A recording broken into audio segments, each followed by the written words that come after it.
dans le désordre, excusez. Donc Damien Jean Coquin, fondateur de Is Family. Annabelle n'est pas encore avec nous. Stéphane Favaretto, directeur général de Minalea. Arnaud Fournier, cofondateur de l'IA Protect. Arnaud. Alors.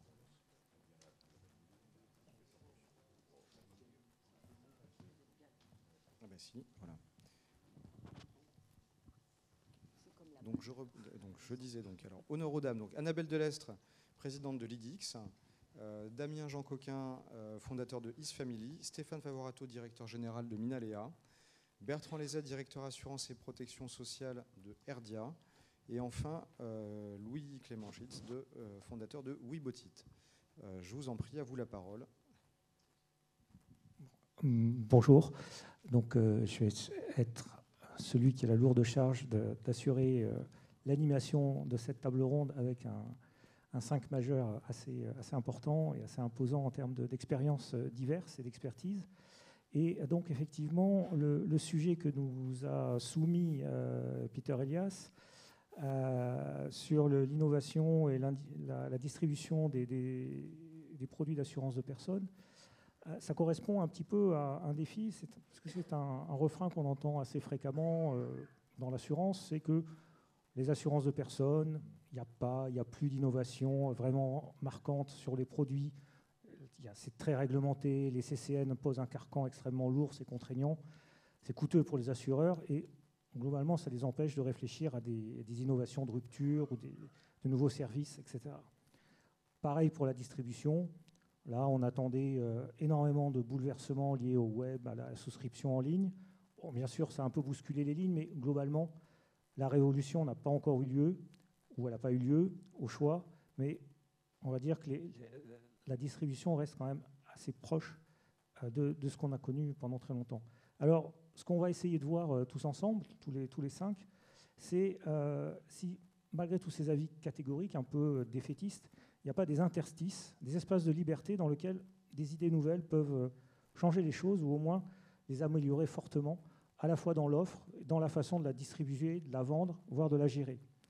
Et évidemment, comme on est sur la tech stage, nous allons bien sûr évoquer tout ce que les technologies, les évolutions technologiques peuvent nous apporter dans ce domaine. Donc, ce que je propose, c'est que déjà, chacun d'entre vous, vous présentiez quel est votre projet, de façon très rapide. Qu'est-ce que vous pensez ou souhaitez apporter aux assureurs en termes de valeur ajoutée par rapport à ce qu'ils proposent habituellement.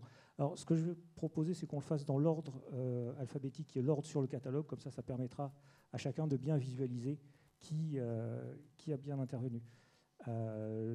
Damien, je pense que c'est le premier. Bonjour à tous, donc Damien Jean Coquin, fondateur d'Easy Family. Easy Family est une assistance digitale qui permet de diagnostiquer la situation de chacun dans une logique de diagnostic à 360 degrés dans une douzaine de moments de vie, de la naissance au décès, en passant par l'accompagnement de proches, la perte d'autonomie, le handicap, etc. Et cette assistance digitale a pour vocation non seulement de pouvoir guider l'utilisateur dans l'ensemble des démarches qu'il va faire, partant du principe que la plupart d'entre nous, dans ce genre de situation, sommes un peu tous perdus, et ensuite de lui faciliter la réalisation de toutes ces démarches, puisqu'en réalité, cette assistance digitale va lui constituer tous ses dossiers, l'idée étant non seulement de le guider, mais ensuite de lui faciliter la tâche et de mettre à disposition cette assistance digitale aux assureurs à plein de vertus dont on reparlera tout à l'heure, puisque l'idée, c'est bien évidemment de pouvoir mieux accompagner les assurés.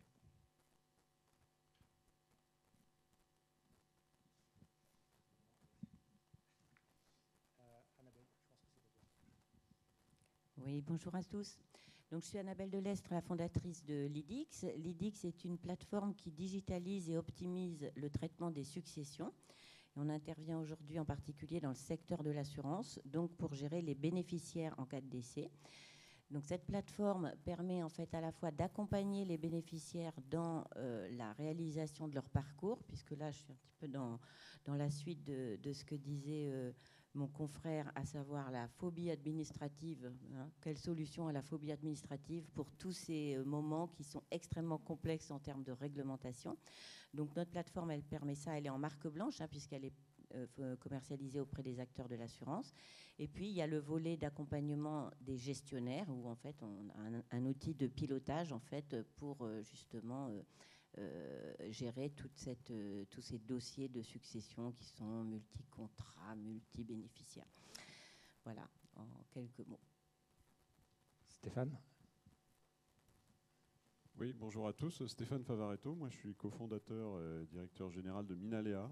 Minalea, c'est une société qui a 10 ans et qui a développé des technologies pour analyser le contenu des contrats d'assurance, les services, donc qui analyse des dizaines de milliers de contrats en France, mais aussi maintenant en Italie, au Portugal, en Belgique, et qui fournit avec ces données des outils d'aide au conseil, d'aide à la vente, des outils d'études, des outils pour positionner ses produits pour les sièges, les gens qui sont en marketing, des benchmarks dans tous les sens, tarifaires, etc. Voilà.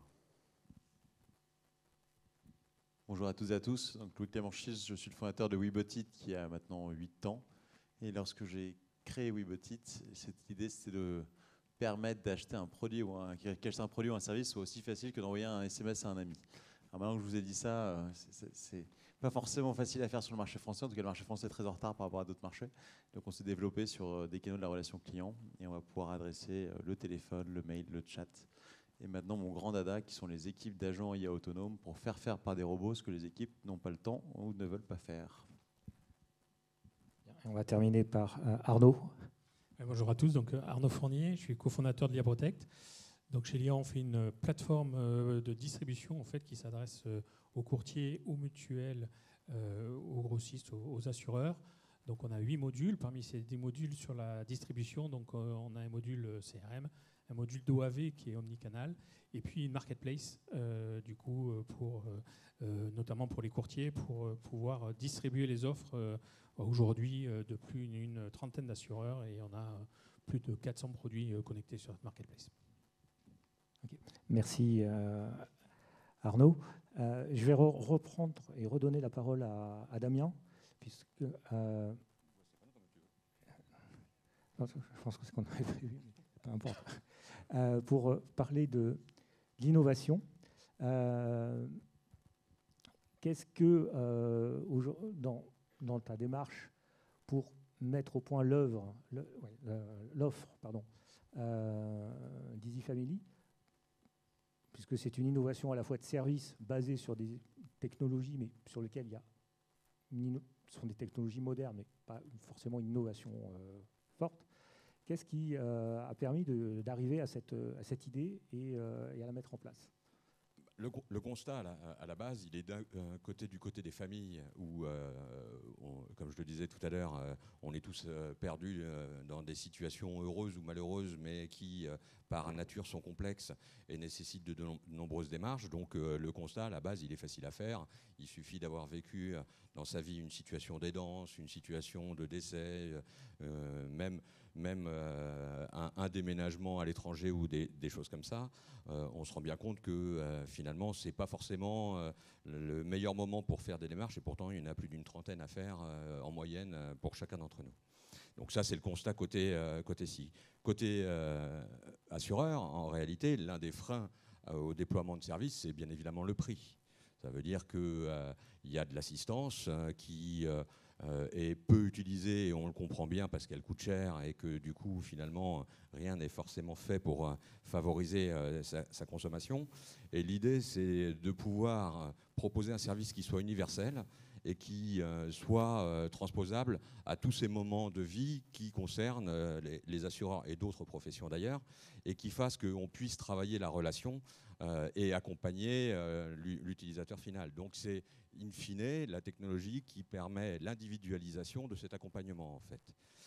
Ça veut dire que concrètement, s'il s'agit d'accompagner une personne, Annabelle parle du décès, mais c'est valable pour tous ces moments de vie, on est bien obligé de passer beaucoup de temps, et c'est du temps homme, et ça coûte cher. Et finalement, la technologie aujourd'hui permet de pouvoir utiliser soit en self-care, soit en accompagnement ces situations-là, et du coup permettre la valorisation de l'expérience assurée, on va dire, dans une logique soit commercial visant à valoriser ces produits parce que cet accompagnement existe, soit derrière travailler sur une logique de rebond commercial, voire d'efficacité opérationnelle.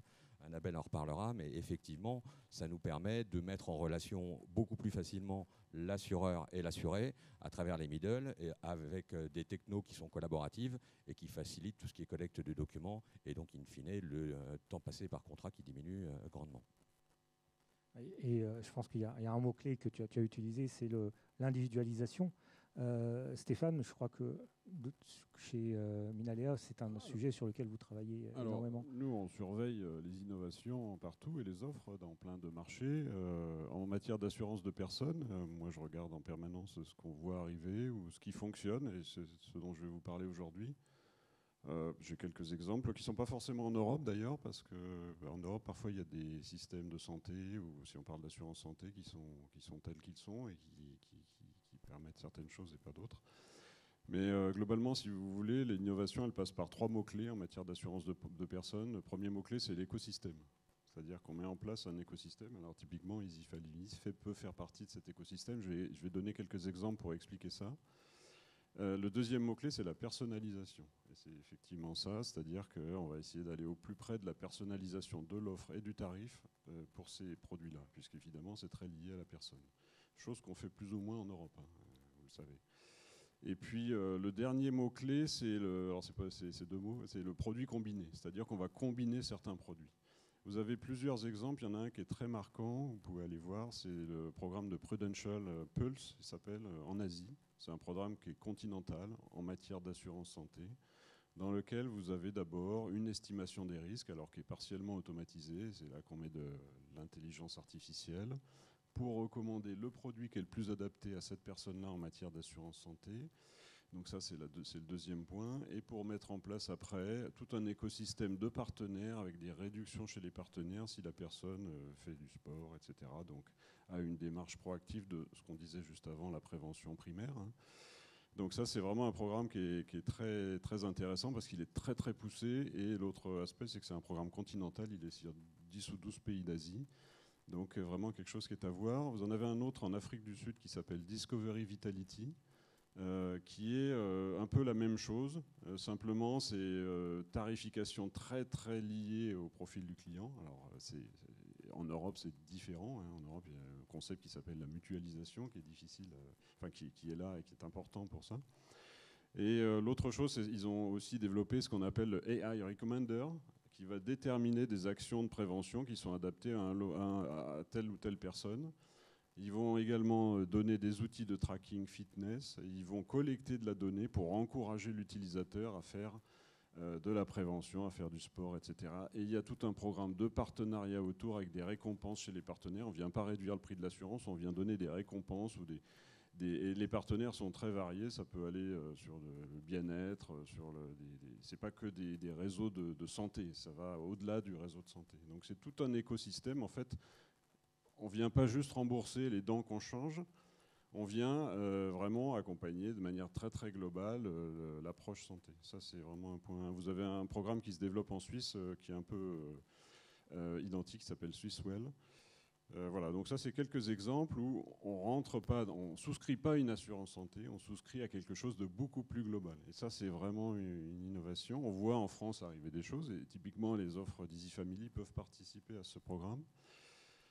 Ça, c'est quelque chose qui est assez marquant. L'autre point, c'est les produits combinés, c'est-à-dire qu'on voit maintenant, globalement, une assurance santé, je peux la combiner avec une assurance dépendance. Et par exemple, je peux payer mon assurance santé et me couvrir pour un potentiel risque de dépendance. Tout ça est très lié. Et il y en a même qui vont plus loin, qui vont ajouter une composante d'épargne pour la retraite à l'intérieur du produit. Donc vraiment, là, de la même manière, on est sur quelque chose qui est beaucoup plus large que simplement, je vais rembourser une dépense de santé. Voilà un peu ce qu'on peut dire en termes d'innovation produit. D'accord. Merci Stéphane. Et par rapport à cette innovation, l'assurance a souvent une image d'être un secteur ancien, avec des systèmes d'information anciens, des organisations qui sont du même âge, et donc avec forcément une forte inertie pour pouvoir mettre en place des offres innovantes ou compléter leurs offres courantes avec des services innovants. Et ça va aussi bien pour la partie organisation que pour la partie système d'information. Et donc d'où un hiatus entre le besoin de plus en plus fort de réactivité, de time to market, de pouvoir s'ajuster très très rapidement. Et comment,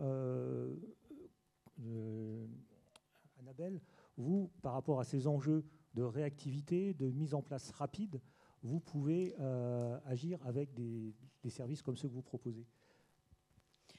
Oui, alors moi, j'aurais peut-être pas quand même un diagnostic aussi pessimiste. Je pense qu'il y a quand même une vraie appétence du secteur sur l'innovation.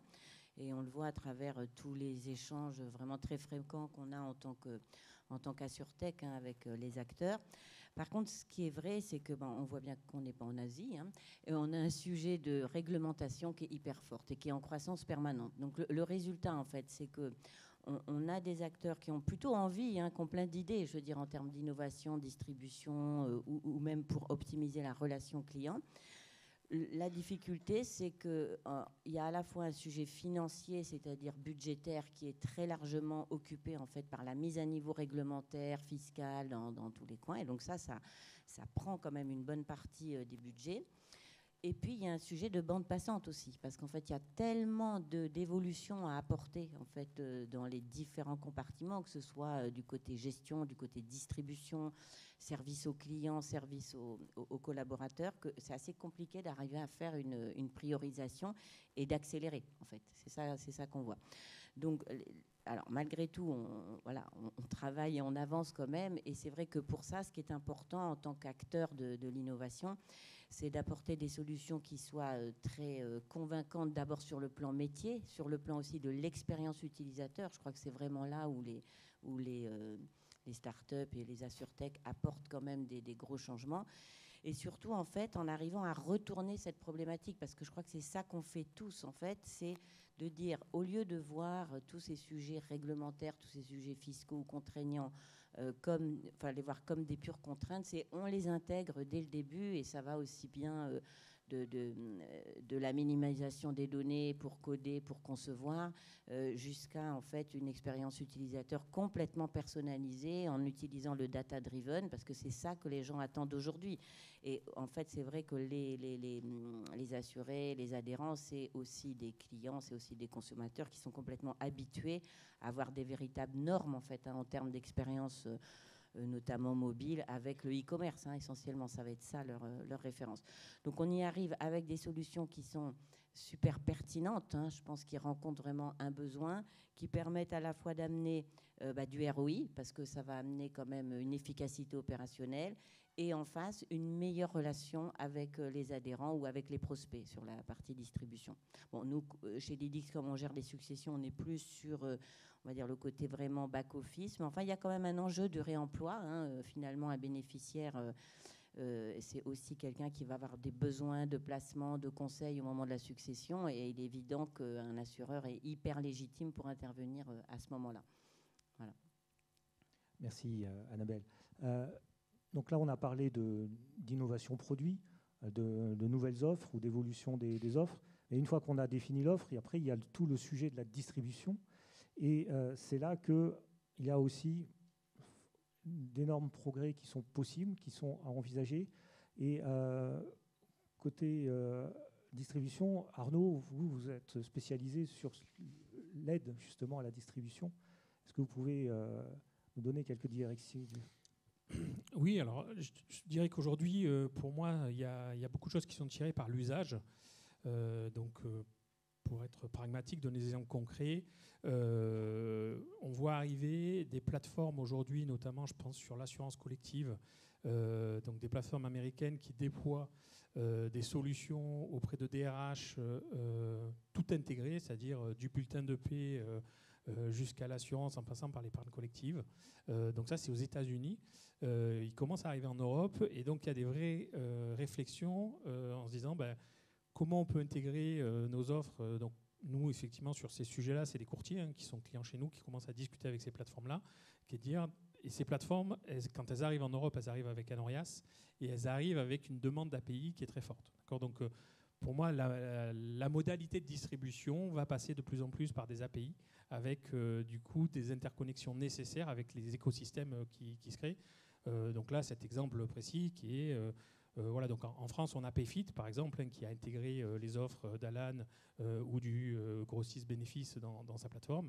Il faut bien voir que là, on est sur de l'évolution d'usage, de fluidité de distribution, puisque le DRH qui utilise ces plateformes, finalement, prendre un produit collectif, c'est un clic, je schématise, et il n'a plus rien à s'occuper derrière, c'est interconnecté. C'est fini d'envoyer des BIA par mail, fini d'envoyer des déploiements où il faut que chaque salarié reçoive son identifiant dans l'espace adhérent, etc., etc. Tout est intégré et tout est chaîné avec une expérience client-utilisateur qui est totalement fluide, d'abord pour le DRH, qui est celui qui va orienter l'achat de distribution, mais aussi derrière pour les salariés. Donc ça, pour moi, c'est un premier axe important qui est de dire plus on va réussir à fluidifier la chaîne de souscription et s'intégrer dans les plateformes qui impactent, on va dire, le quotidien des clients et des acheteurs, mieux on va se porter. Ensuite, sur la partie où nous on opère aussi sur la partie courtage, qui est de dire comment on fait pour finalement offrir aux courtiers une offre très large et du coup pouvoir opérer.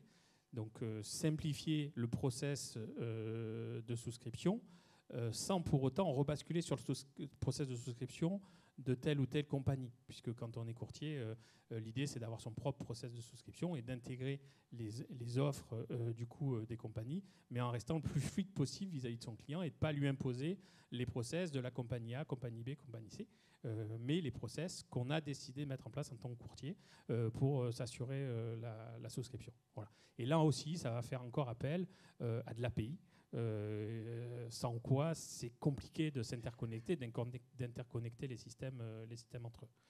Voilà. Donc c'est vrai que je parle beaucoup et souvent d'API, et donc nous effectivement on vient du courtage et on est très consommateur d'API des compagnies, et aujourd'hui on est sollicité par plusieurs compagnies pour les aider justement à structurer du coup le process des API, le catalogue d'API, comment ils vont travailler. Et c'est à la fois une transformation, bien évidemment, pour les systèmes d'information, mais aussi pour les commerciaux, puisque dealer avec une plateforme comme ça, c'est différent. Du coup, il y a un système projet à mettre en place qui est complètement différent que dealer avec un courtier classique, et les discussions ne sont pas les mêmes. Voilà. Merci. Et Louis-Clément, vous, la distribution, c'est aussi votre cœur d'activité. Qu'est-ce que vous apportez, qu'est-ce que vous voulez apporter, et dans quelle direction vous pensez que la technologie peut nous tirer? Il y a beaucoup de choses qui ont déjà été dites, et je pense que le sujet des API est en effet crucial. Et heureusement, les compagnies comme les courtiers et courtiers grossistes s'y sont mis déjà depuis quelques années. Et je pense que le virage est pris. Maintenant, c'est plus qu'une question de dérouler. Il y a deux aspects. Qu'est-ce que la technologie peut apporter? C'est faire bien les basiques. Quand je discute avec des acteurs de l'assurance qui me disent c'est pénible, les gens répondent plus au téléphone.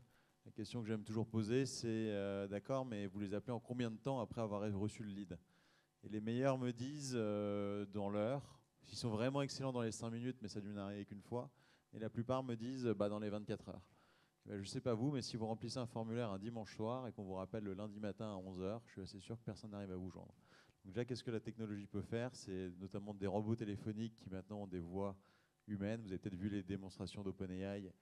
On peut se dire c'est bien, c'est pas bien, mais en tout cas la technologie est là, elle va se déployer, qui vont permettre d'appeler instantanément le prospect qui a rempli le formulaire, de le requalifier, puisqu'on sait que parfois sur les comparateurs, les gens remplissent un peu vite, de planifier un rendez-vous avec un commercial si l'appel se fait le soir ou le week-end, et sinon de le transférer immédiatement à quelqu'un de chez vous. Donc déjà, l'IA peut aider à faire bien la base. Et puis après, on peut aussi aller sur des nouvelles expériences liées à la souscription, donc que ce soit la découverte des besoins. Parce que vous avez tous essayé ChatGPT, Gemini ou autre, ou Copilot, ou si vous ne l'avez pas encore fait, faites-le. Et vous avez pu voir le type d'expérience qu'on peut avoir où on est dans une discussion. Et en fait, on arrive à recréer aujourd'hui en digital la discussion qu'on peut avoir avec un bon agent général ou avec un bon courtier en face. Donc ça, offrir ce genre d'expérience, que ce soit sur vos parcours en tant qu'assureur, courtier ou autre, ou pour de l'assurance embarquée, me semble être un axe intéressant. Et le dernier point qui, à mon avis, va arriver et risque de faire assez mal au marché, c'est que ces grands acteurs de l'intelligence artificielle vont chercher à tous vous intermédier, comme Booking a pu le faire dans l'hôtellerie, comme Google Flights a pu le faire dans l'aérien. Et quand vous regardez que OpenAI devient déjà aujourd'hui une source non négligeable de trafic pour différents business aux États-Unis, on peut penser que demain, ils vont permettre directement de souscrire au sein de leur solution. Et donc là, le monde sera encore à réinventer. Merci. Et derrière ces prévisions un peu apocalyptiques sur certains aspects, comment vous voyez l'évolution à 5-10 ans? Je vous propose de faire un tour de table. Alors, nous concernant, on développe des outils d'aide au conseil. Globalement, ce qu'on va faire, on a déjà fait, l'IA chez nous, elle est non visible, elle est dans l'analyse des contrats avec aussi des personnes. Maintenant, on est en train de la rendre visible dans nos outils pour aider les gens, globalement, pour leur faciliter encore plus le travail, parce qu'on pense fondamentalement que leur job, c'est de parler aux clients. C'est ça qui est important. C'est vraiment là qu'ils sont bons, de comprendre les besoins du client, etc. Tout le travail d'analyse, comment mon offre se différencie, c'est quoi les points forts de mon offre, etc. Nous, on leur apporte ça de manière très automatisée et l'intelligence artificielle peut encore aller plus loin dans l'aide pour eux. Donc clairement, c'est d'ajouter des composants pour nous d'IA pour faciliter leur vie dans les outils qu'on distribue sur la plupart des réseaux de distribution en France et à l'étranger. Oui, je rejoins quand même un peu Louis Clément sur la partie IA, parce que autant toute la vague 1, on va dire, de IT sur tout ce qui est API, UX, amélioré, multicanal, temps réel, tout ça, c'est vraiment en train de se dérouler. API, évidemment. Par contre, la deuxième vague qui arrive, là, clairement, c'est toute la partie IA. Et là, en fait, on voit que on est sur une adoption beaucoup plus lente, pour plein de raisons, à la fois techno, réglementaire, sécurité aussi, parce qu'il y a un gros sujet de ce côté-là.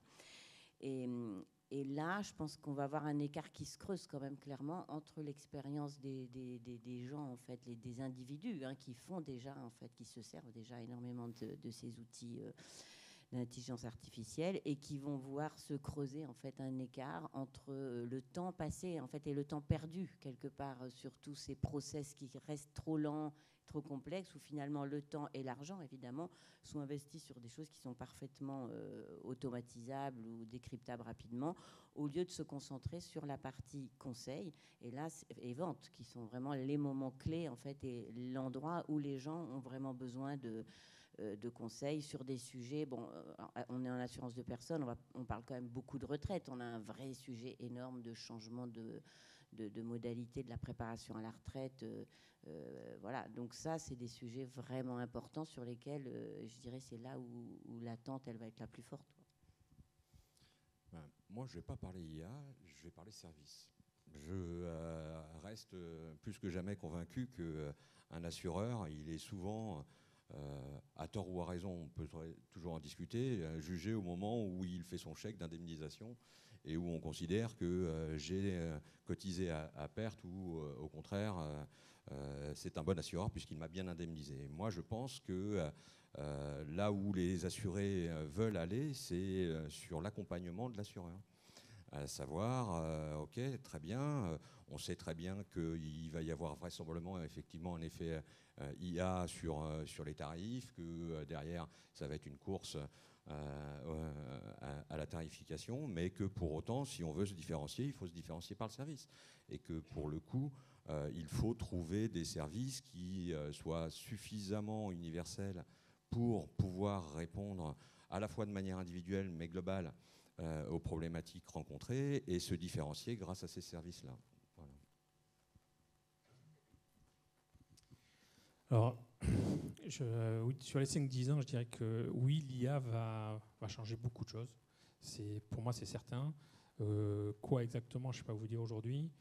En tout cas, le premier impact que je peux vous partager aujourd'hui, c'est l'impact que j'ai dans mes propres équipes. C'est-à-dire qu'un développeur, il y a 6 mois, dans mes équipes n'est plus le même qu'aujourd'hui, et ça s'est produit très vite, et c'est compliqué à gérer, parce que entre effectivement ceux qui ne veulent pas y aller, ceux qui veulent y aller mais qui ne veulent pas être accompagnés, ceux qui s'en servent mais sans le dire, avec toutes les questions de sécurité, etc. Donc c'est déjà très compliqué à gérer pour une petite boîte comme nous. C'est d'autant plus compliqué à gérer pour tous les gros acteurs. Et voilà, donc ça va changer beaucoup de choses. Par contre, je suis totalement convaincu que je ne crois pas du tout, par exemple, à des intermédiations ou au fait que ces plateformes vont remplacer les intermédiaires qu'on a aujourd'hui. Je crois toujours, moi, à l'avenir du courtage, des agents généraux, à l'humain, au service. Je pense que c'est évident et ça va d'autant plus être important que l'IA va se développer parce qu'il va falloir contrebalancer ça. Donc ça, c'est certain. Et par contre, il faut absolument qu'il y ait une prise de conscience que, voilà, de ces intermédiaires d'aujourd'hui, en se disant comment j'utilise ces outils, non pas pour me remplacer, mais pour m'augmenter et finalement faire plus d'humains. C'est paradoxal, mais ceux qui vont vraiment bien l'utiliser vont être ceux qui vont réussir à faire plus d'humains. Du coup, grâce à ces outils. Donc voilà. Il nous reste encore quelques minutes.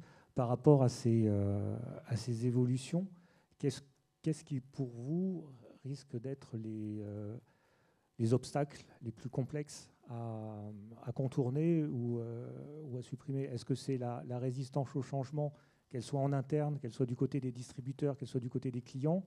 Est-ce que c'est, entre guillemets, la richesse et la complexité des systèmes d'information actuels, ou ça, c'est vraiment de l'intendance et puis ça suivra? Qu'est-ce qui, pour vous, vous semble le plus susceptible de ralentir cette évolution? Moi, je pense qu'il n'y a pas de résistance au changement quand on fait des trucs simples, faciles à utiliser. Au contraire, quand on simplifie la vie, il n'y a pas de résistance. Voilà. Enfin, c'est une aide, et c'est typiquement ce que disait Arnaud. C'est ça, c'est que les gens, on va essayer de les augmenter, on leur donne des super pouvoirs, mais en fait, c'est très facile à utiliser. Il faut vraiment que... C'est la condition. Ça, je pense que c'est un point clé. Tu veux rajouter? Peut-être que ça va permettre aussi de remettre des humains et des collaborateurs en face des clients, en automatisant et en faisant... Enfin, je n'ai jamais compris l'intérêt de faire quelque chose qui peut être fait par une machine. Je trouve que c'est une perte de capacité humaine. Et donc, typiquement, si pour analyser un projet qu'on fait, c'est analyser des factures de médecine douce, donc des factures manuscrites, où il y a des gens dans des bureaux qui vont lire la facture, la saisir dans un dossier. Ces gens-là, peut-être qu'on pourrait les mettre justement à faire autre chose, les faire monter en compétences, faire de l'accompagnement du service, peut-être passer du temps sur de la prévention. C'est aussi une transformation des équipes et des collaborateurs qu'il va falloir mener. C'est peut-être que ça, la difficulté, c'est la montée en compétences et d'embarquer tout le monde, plutôt que des sujets purement techniques où effectivement c'est la tuyauterie à brancher. Je ne crois pas au Big Bang. Pour les assureurs, le métier d'assureur, pour moi, c'est un temps long. On assure la vie. On n'assure pas le quotidien, on assure la vie. Donc en réalité, oui, qu'il y ait des mutations profondes qui s'exercent, c'est un fait, mais que la trajectoire bascule du jour au lendemain, j'ai du mal à l'imaginer. Je pense qu'effectivement, c'est plus...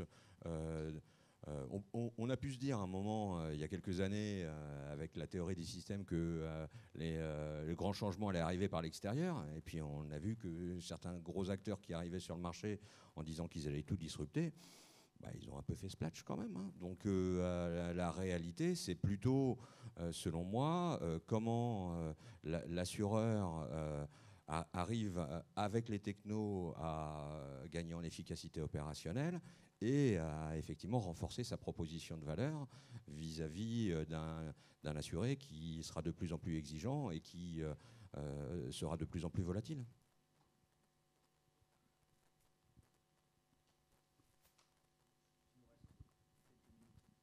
Il nous reste quelques minutes à peine. Est-ce que vous avez quelque chose de plus, un point que vous voudriez mettre en exergue?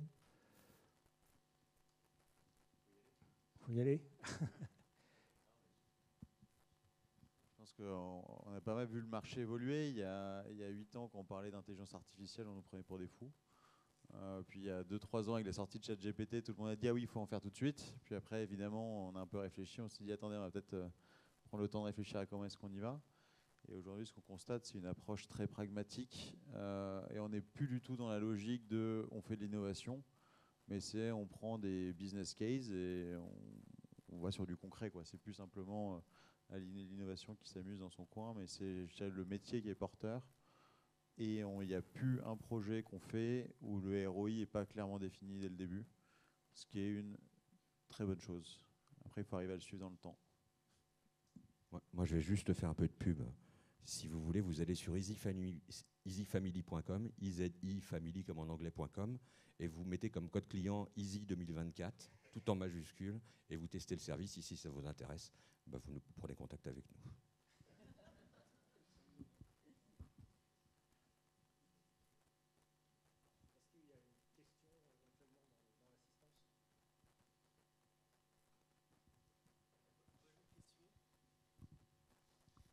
C'est plus une question d'ordre général. Louis Clément, je pense à toi, mais bon, vous êtes tous potentiellement concernés. En tant que fournisseur de techno et de solutions pour les grands groupes dans le secteur, est-ce que vous avez senti une évolution dans le fait qu'ils soient réceptifs à travailler avec des innovations, ou est-ce que les barrières sont encore très très fortes? Je dirais qu'il y a un grand retour bizarrement vers du on-premise. Donc ils sont beaucoup plus friands et c'est beaucoup plus facile de bosser avec eux, mais alors que tout le monde voulait faire du cloud, avec l'IA générative, c'est la première fois depuis 1 an et demi, je pense que j'ai au moins la moitié des projets. On me dit est-ce que vous ne pouvez pas le mettre sur nos serveurs, alors ce qui dans certains cas est tout à fait justifié, dans d'autres cas absolument pas. Mais c'est un truc qui avait complètement disparu et que je vois réapparaître et qui m'a beaucoup surpris. Oui, en matière d'IA, un gros changement, c'est que dans les très grands groupes, il y a maintenant plus de barrières à passer. Il faut remplir plus de questionnaires pour savoir où est l'IA, qu'est-ce qu'on fait avec, comment elle est stockée, à quel endroit, les données, etc.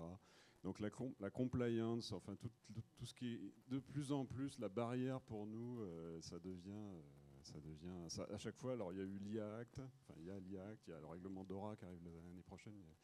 Et en fait, plus on développe de technologie, et plus c'est difficile de prouver que la technologie est safe, qu'il n'y a pas de souci avec. Ça, c'est un gros changement récent.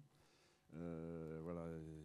En fait, c'est une prise de conscience des grands groupes qu'il faut bien vérifier ce qu'on est en train de faire, ce qui est normal. Je dis pas là, mais par contre, pour des structures de taille petite ou moyenne, ça commence à peser très lourd et ça peut freiner l'adoption, ça peut freiner la vitesse d'exécution, ça peut freiner le déploiement de ces solutions-là. Alors je confirme, si on coche la case IA dans l'appel d'offres, ça fait un tiroir très substantiel en plus. Ouais.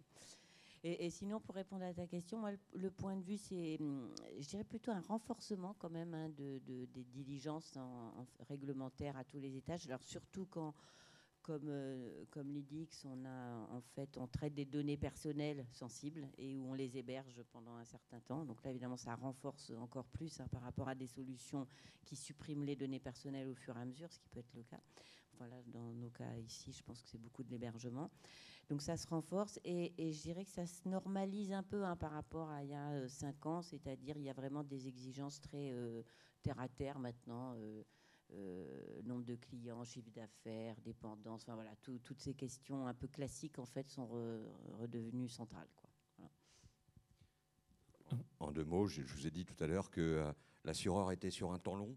Ça se confirme chaque jour qui passe.